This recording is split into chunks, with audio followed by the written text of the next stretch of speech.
fertility. I think subsequently I'll be sending the links prior to the live video.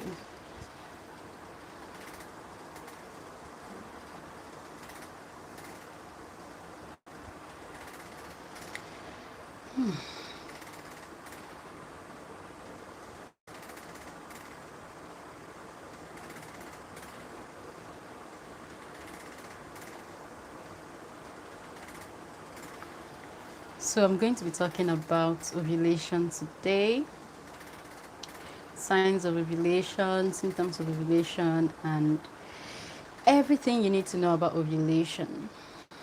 But before I start, I'm going to wait for some more people to join. So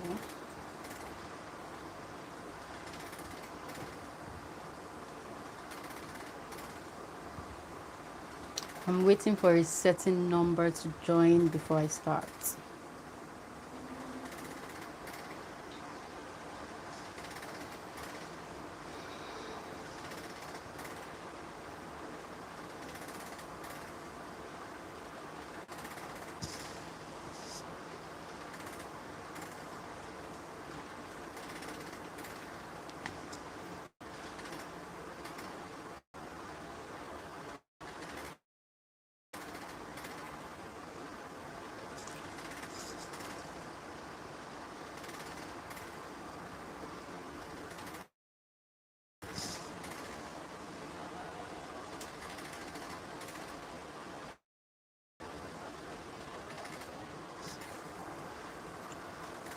So let's just, so I don't have to, so they don't miss like vital information.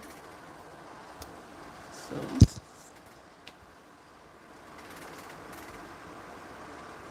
welcome, welcome, welcome to everyone that is joining in. Welcome. We're just waiting a few more minutes and I'll start. I'm just waiting for more people to join. Hi, Tano. Good evening. I don't know why, but I feel like really happy seeing the same people join my life. It's becoming a community. Okay. So a few more minutes and we'll start. So let's just wait for some more people to join.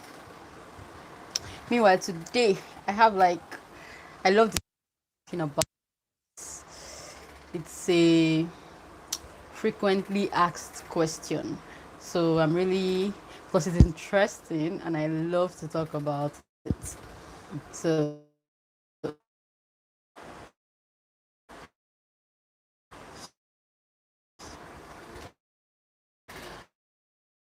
okay, to start topic I'm gonna talk about today, it's how to know when you're ovulating, how to calculate your ovulation, all the symptoms you need to look out for, and basically everything you need to know about ovulation. And then of course I'll be answering your fertility questions. Drum roll. Okay, so first, what is ovulation? Ovulation is simply the release of mature eggs from the ovary into the fallopian tube. What is the ovary? The ovary is that organ in a female's body that stores the egg. So that's the organ that releases the egg during ovulation into the fallopian. It's very close to the fallopian tube. So it's like it's like this is the fallopian tube, this is the ovary, this circular part. And then when I'm ovulating, this will release egg into this, and then this goes to swim and stay here, waiting for a sperm to come and fertilize it. So how do you know when you're ovulating? There are several ways. So all these methods are not 100%, but it gives you an idea that you're ovulating. So the number one I'm going to talk about today is basal body temperature. What do I mean by basal body temperature? body temperature. It's just your temperature at rest. So when you wake up every morning as a woman, every month, like if you are trying to conceive, it's advisable to check your basal body temperature. That's your temperature once you wake up in the morning, and then you record it. So you keep doing this every day till your ovulation. You will notice a slight increase in your temperature by 0.5 to 1 degree Celsius. Now, there are other things that could possibly increase your temperature during ovulation, or to increase your temperature normally. So you might want to say, but doctor, what if I'm sick? What if I have malaria or COVID-19 or something? Well, those diseases will most likely increase your temperature by greater than 0.5 degrees Celsius. So you see, that's the difference. Because when you're monitoring this, your basal body temperature, constant degree Celsius increase. That is not 5 degrees Celsius increase or 10 degrees Celsius thing. Another way to know that you're ovulating is change in your vaginal discharge. Seem to know this, but sometimes they mix it up. So what you do is to be sure that this is the vaginal discharge that I'm talking about, you can just, when you feel like you're ovulating ovulation, you will notice that you put your hand in your vagina and try to take out the discharge. Then stretch it like this. It's going to stretch like this, and it's usually white, clear white, and looks like egg white, actually raw egg white. So that's another way to know if you're ovulating. Another way is some women feel bloated, like there's gas in their tummy. So it feels like, oh my God, have I eaten too much? Why am I having gas in my tummy? You feel uncomfortable, you feel heavy. Well, that's also a sign of ovulation. So here's the thing, all of these things, yes, they give you an idea that you're ovulating, but it's not 100% guarantee that you're ovulating. Oh, another one is ovulation pain, which is usually one-sided. It can either be on your right or on your left. And when it's one-sided, like I said the last time, it's something that you can just use one finger to point. So it's called Mittelschmerz. It's German.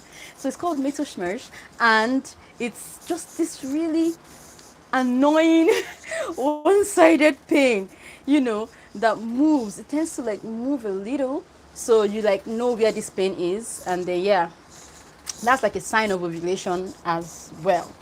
So another way to actually, because all of these methods that I have called are not 100%, they are not 100% guarantee that you're ovulating, you know, then you can do this ultrasound scan monitoring. So before I even talk about the ultrasound scan monitoring, there's this ovulation kit. You can just go to a pharmacy. You can just buy it over the counter. It's an ovulation prediction kit. So it uses urine to test for if a woman has ovulated. So it basically just picks up the hormones in the woman's ovulates. Well, a follicle. Okay, sorry guys, I lost you guys for a bit. I don't know why my network is messing up today. Okay, so where did I stop? I think I stopped where I was talking about ultrasound scan and ovulation. So when that biggest follicle ruptures, it releases an egg into the fallopian tube, and you can see that, oh, that follicle that you've been monitoring is no longer there. It's actually quite genius and interesting, because something you've been seeing growing, you've been monitoring it, and then kaboom, it's no longer there. It's beautiful to watch. So that's another way that is really, really, like, it really, really shows. It's even the most efficient way, which is still not 100%, but it's the most efficient way of knowing if you have ovulated. So What do we want to know about ovulation? Okay. How to calculate our ovulation? Oh my God, this is a very frequently asked question. So it's very simple. You ovulate 14 days before your next period, and 14 days to your next period. So what you just have to know your cycle length. Cycle length is the distance, the duration between the first day of your menstrual cycle to the day before your next menstrual cycle. So if you know this cycle length, if you know your cycle length, it's very easy for you to be able to calculate your ovulation, because all you have to do is subtract 14 from it. How do you subtract 14 from it? Simple. If I have a 30-day cycle and I subtract 14 from that 30-day cycle, it means that my ovulation is on day 16. So day 16 is counting from the first day that I saw my period to day 16. That's when I will most likely ovulate. But because these things are not cast in stone, it means that you just have to do a little plus or minus 2. Meaning that you could ovulate 2 days before that particular date that you calculated, or 2 days after. So it could just be within that space, but most likely, it will most likely occur on your day 16, on the day 16 of a 30-day cycle. So the same goes for a 24-day cycle. You just subtract 14 from that cycle, and then you ovulate on your day 10 plus or minus 2. Same goes for a 21-day cycle. It means you're ovulating on day 7.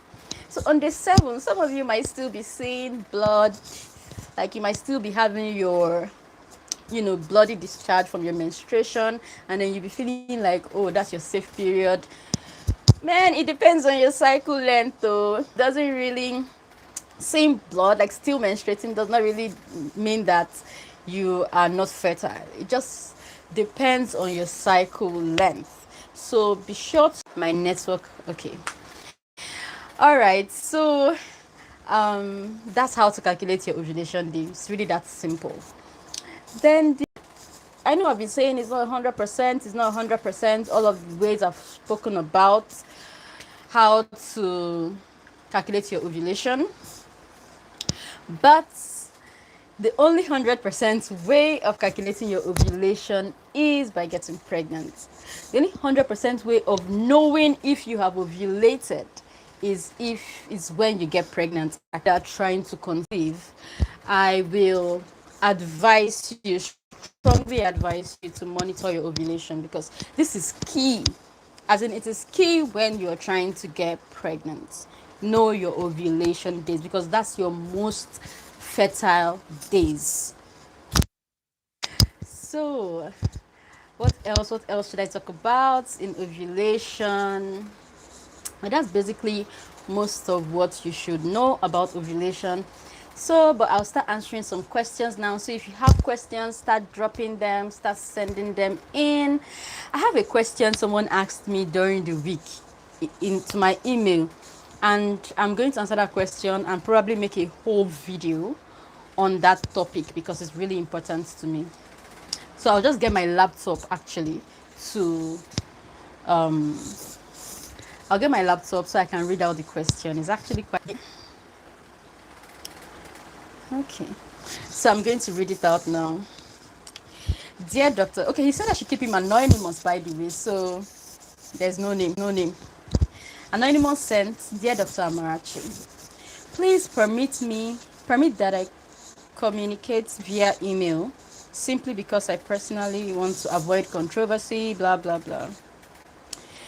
Unfortunately, you didn't detail us on the issue of unexplained infertility, and this is the topic of my interest. 1. As an Igbo man, I have been thinking if that is the reason why our forefathers had to marry a second wife when the first failed to conceive. 2.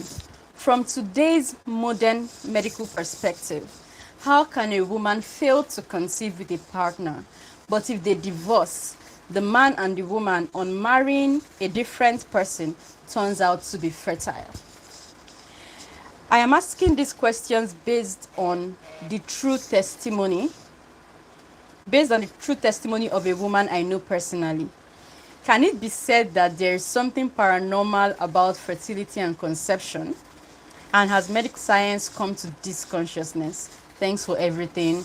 Okay. So I love number two question very much, but I'm going to start from number one. So he said, as an Igbo man, I have been thinking if that is the reason our forefathers had to marry a second wife when the first failed to conceive. So, Mr. Anonymous, our forefathers married a second wife because of ignorance, actually, because the fact that you fail to conceive with your current wife doesn't mean that she's the cause of infertility. I mean, the statistics even agree with me because out of every couple that is infertile, 30% of infertile couples is as a result of the woman, 30% is as a result of the man, 40% the man and the woman, or none of them, or there's no cause for the infertility, it just happened. So our forefathers going to marry another wife, I'm not sure if all of them yielded pregnancies because it could be a male factor as well. So both male and female, both genders share equal responsibility in infertility. So I can't really tell you why your forefathers went to marry other wives when they failed to conceive, but I can tell you that's pretty ignorant. Then the second question, from today's modern medical perspective, how can a woman fail to conceive with a partner, but if they divorce, the man and the woman on marrying a different person turns out to be fertile? Have you heard of anti-sperm antibodies? Now, this is very important. It is rare, but it happens. Personally, I have seen it happen. Anti-sperm antibodies, a man can produce anti-sperm antibodies, a woman can produce anti-sperm antibodies. Now, what does anti-sperm antibodies mean? It just means that the body is recognizing the sperm. It means that the body is recognizing the sperm as a threat, and so the body will now produce anti-sperm. A man can produce these anti-sperm antibodies to his own sperm. So he'll be producing antibodies to his own sperm. So he'll be producing antibodies that is killing his sperm as he's releasing his sperm. And well, studies have shown that when a man has like prostate infection, it can actually lead to the body recognizing sperm as, a threat and killing the sperm.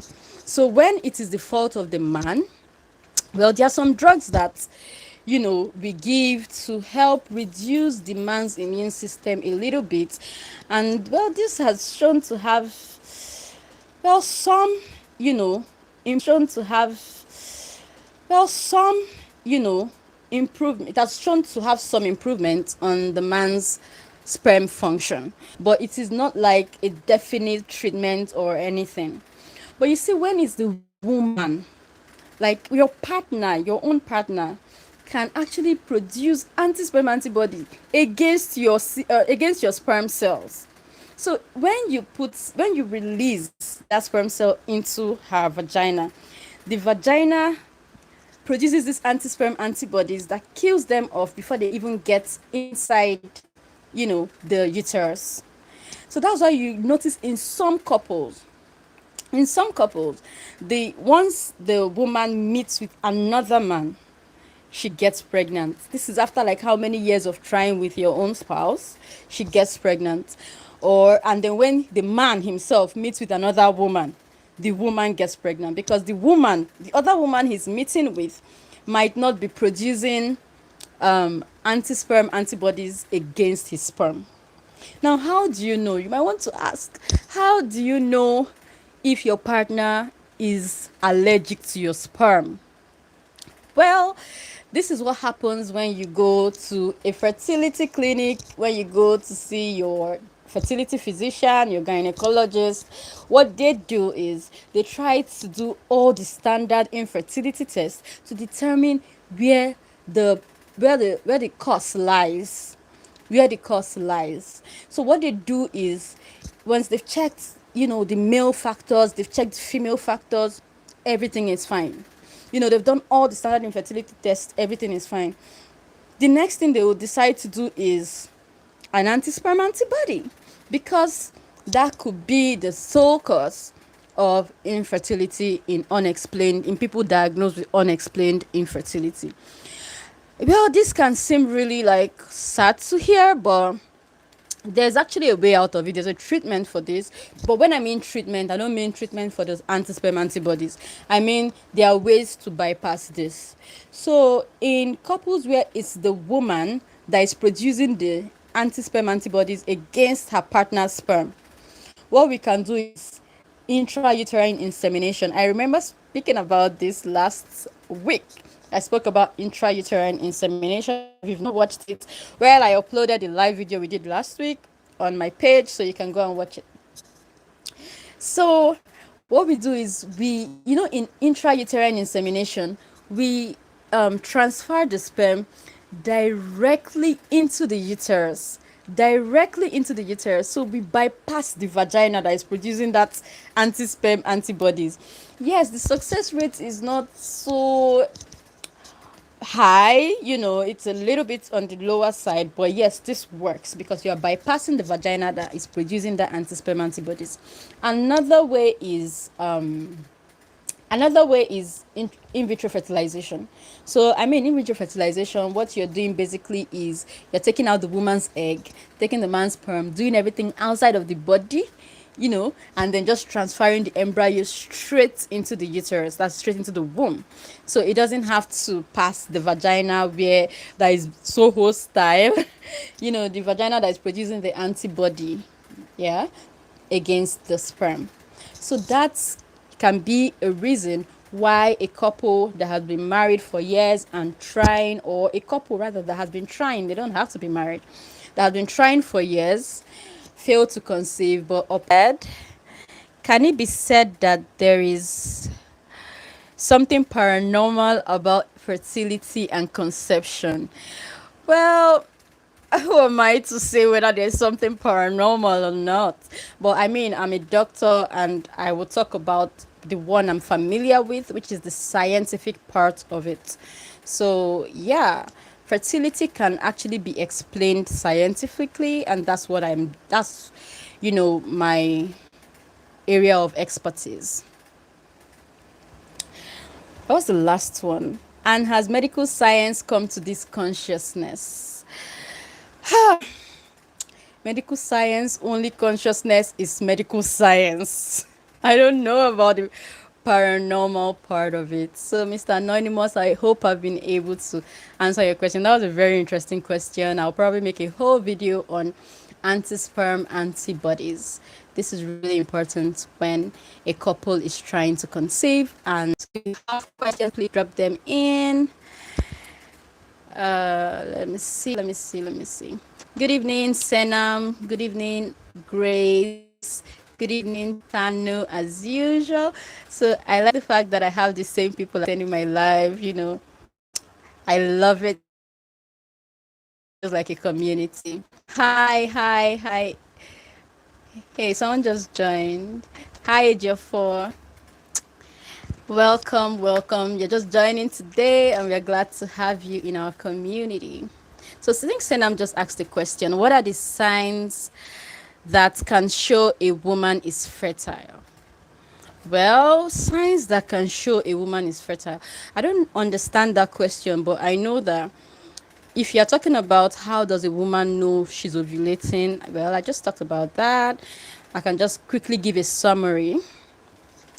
She can know with her cervical mucus, that's her vaginal discharge, becomes thin, clear, stretchy. She can know when she has like an increase in basal body temperature. So whenever she wakes up in the morning, she checks her temperature. Whenever it increases by at least 0.5 degrees Celsius, and if she's monitoring her calendar and it's around the time of her ovulation, then yes, that means that she's fertile. She's, ovulating at the time. She could feel bloatedness, she could feel one-sided pain, So that's basically it for being fertile. She could also use an ovulation kit, But if you mean how does she know she doesn't have any gynecological issues that could potentially affect fertility? Okay, he said, is regular period a good indicator of good fertility?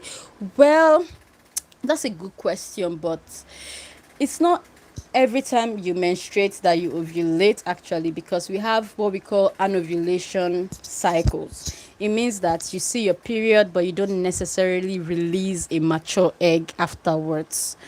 So it's not a determinant of whether a woman ovulates or not, but people with regular cycles have a high chance of ovulating.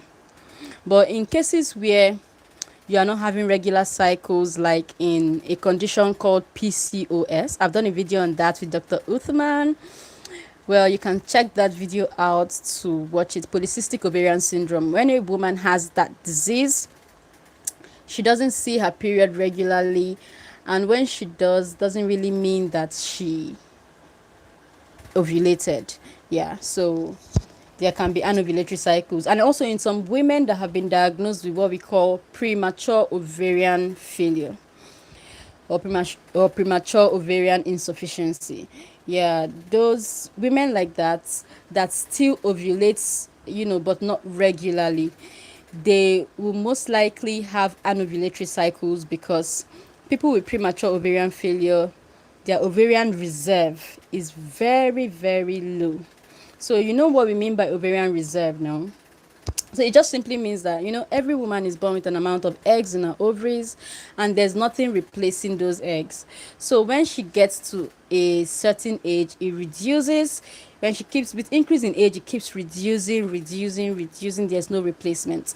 So it's what we call the ovarian reserve.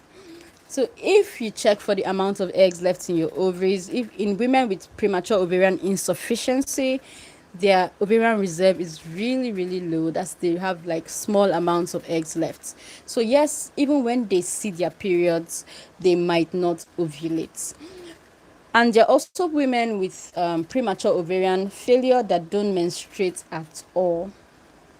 So in well, but you asked for regular cycles, right? Yeah, there's a high chance that women with regular cycles ovulates, but it does not. It's not an indicate. Like, it does not mean that you have ovulated this month. So yeah, I hope I was able to answer your question.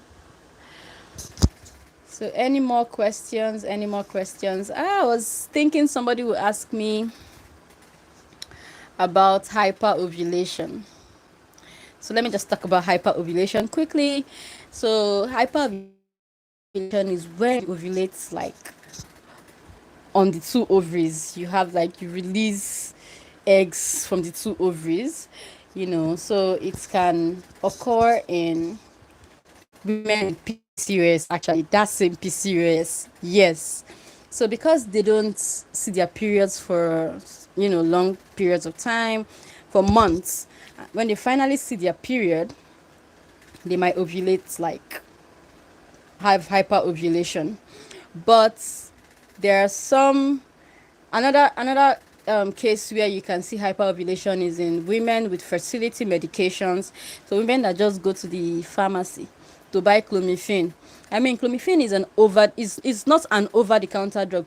Clomiphene is a prescription only drug. But yeah, in Nigeria, I don't know how some people have access to it, but yes, that can cause hyperovulation. And when you're doing IVF or IUI, the medications we use for you can cause hyperovulation as well. So I think I saw a question now. Okay, good evening. I have been feeling weak since yesterday evening, and I have been feeling body pain, especially my back, and I have vomited and a high body temperature. Does this mean anything? If you're asking me if this means you have ovulated, and you're not supposed to have body pain during ovulation, that's not part of the symptoms. Yeah, you can have nausea. You can have nausea. Well, yes, you can have nausea, but High body temperature, no. I talked about just a slight increase in your basal body temperature of about 0.5 degrees Celsius. So I'm not sure about this. You will need to see your doctor. You will need to go to the hospital to get a proper evaluation. You need to go to the hospital to get a proper evaluation. I'm so sorry. My sister is 40 years, ovulates and menstruates normally. Her her AMH test is 0.9. She doesn't have a child. What are chances she would have a child? So, for a 40-year-old woman with a low anti-Mullerian hormone, for people that don't know what anti-Mullerian hormone is, it simply is the amount of eggs have significantly reduced, and also it's not uncommon in a woman of her age. It's common to have like reduced AMH in a woman of 40 years. So the fact that she menstruates regularly does not mean that she ovulates regularly. But because in my practice I have learned to never say never, I've had patients that insist on, being stimulated, on using their eggs for IVF procedures. And to be honest with you, text, sometimes you just see, I call them miracles. You might just end up getting, even if it's 2 eggs or 1 egg, it's something. And then you try to, check for fertilization and you do transfer. Sometimes it ends up being positive pregnancy test, sometimes negative. But as a doctor, I'm going to fully advise that you do IVF, with a donor egg. A donor egg simply means using a younger woman's egg to do the IVF. You can still use your partner's sperm if the partner's sperm has good results, if the analysis is good. But I would advise you use a donor egg, or at the very least a donor egg backup. A donor egg backup means that you are stimulating yourself. You understand? You're stimulating yourself, trying to use your egg, but at the same time stimulating a younger girl. So in case you do respond to stimulation, you can easily just, instead of canceling the whole cycle, you can easily just carry on with the donor's egg. So yes, that's a possibility. I've had patients that are 50 something years old, and with donor eggs they get pregnant. And at the same time, I've had patients that are 40, 41, 42, and insisted on using their eggs and they got pregnant. But this doesn't apply to everyone, because I would advise you on the statistics, I'll advise you on the chance these things happen. So never say never. But if you're asking about the chances of getting pregnant naturally, well, that's pretty slim. But like I said, never say never. So she should just keep trying. And she can also consider IVF as well. Okay. Do you believe in estrogen dominance, which I see is used a lot by naturopaths? Well, I'm not a naturopath, so I can't really answer that. Sorry, I'm a primary care nurse, so I'll also asking my further knowledge. Okay, asking for further knowledge. Okay, that's fine. That's fine. I'm glad you're here. I'm glad, a medical personnel is also here. So keep asking, keep sending your questions, so that I can answer. So keep them coming. Oh, what should I talk about in the meantime that we're waiting? Is it only when someone is trying to become pregnant that she has to see a fertility doctor? No. It's not only when you're trying to get pregnant. So if you've been diagnosed with any gynecological disorder that you think could potentially affect fertility, Then you want to see your fertility doctor. Now, let me tell you the reasons why you should do this. For those of you that are currently online, please pay apt attention.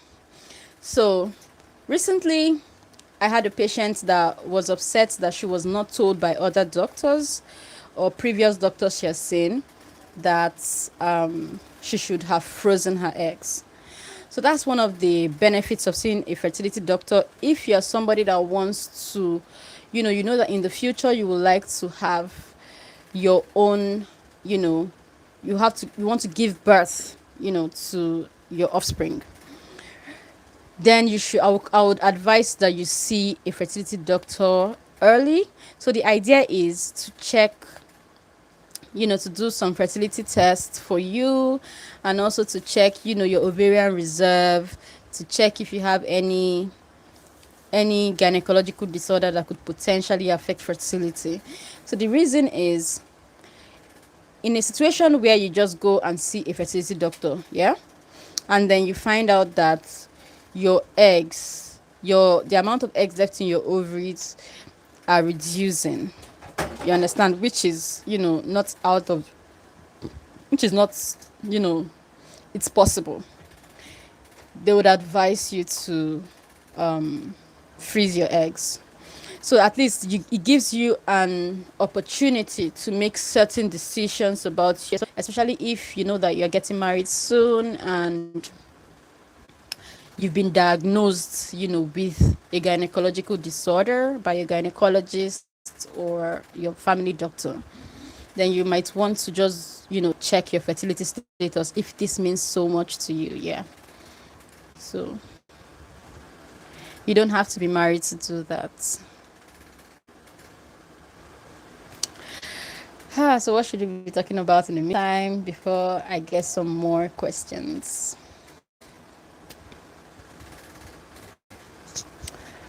Let me see. Oh, freezing your eggs.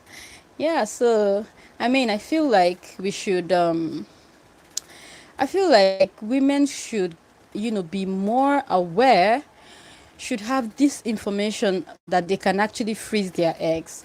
There are some women that are not ready to get pregnant. There are some women that are not ready to, you know, to conceive. So they should know that there's an option of freezing their eggs in case should they change their mind in the future, to conceive later in the future. And freezing eggs in Nigeria costs about 250,000 naira to 400,000 naira every 3 months. So you have to renew the payment every 3 months. I mean, it's a little bit expensive. It's quite expensive if you think about it. How much are we earning in Nigeria, and then we have to freeze. But if you have the money, that's the idea of health education. At least you know that you have options, not the one that you didn't even know about the options at all. So you know that you have options and you can actually freeze your eggs. So whenever you want to use it, whenever you change your mind, then you can, just go collect your eggs from the bank and then use it. Same goes for men, even, and the women too as well. If peradventure, you for people that like have cancers, before you do a chemotherapy, you'll be advised to freeze your egg or your sperm, because chemotherapy can actually affect, a man's sperm, and can also affect eggs as well. So you freeze before you do that. Okay. You guys are not bringing the questions in like last week. What's going on? So I'm here, waiting to answer your questions. Let me see. So thank you to everyone that joined.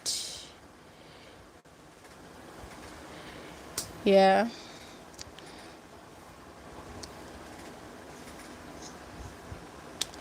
Okay, maybe I'll just call it a night today. Thank you so much to everyone that joined. I hope I was able to answer your questions. And for those of you that don't want to drop your questions in the chat box, my email is open all week. So send in your questions and then I'll answer it next week Sunday. And like I said, we are becoming a community, and this is going to be like a family where we talk about everything and anything fertility. So thank you so much for joining today. See you in my next live next week Sunday. Oh, I forgot to introduce myself. I'm Dr. Amarachi Ijeoma. I'm a fertility physician, and my YouTube channel focuses on everything and anything women's health and fertility. So if you would like content like this, please subscribe to my channel, leave comments below, share my video, you know, and see you next time. Bye, guys.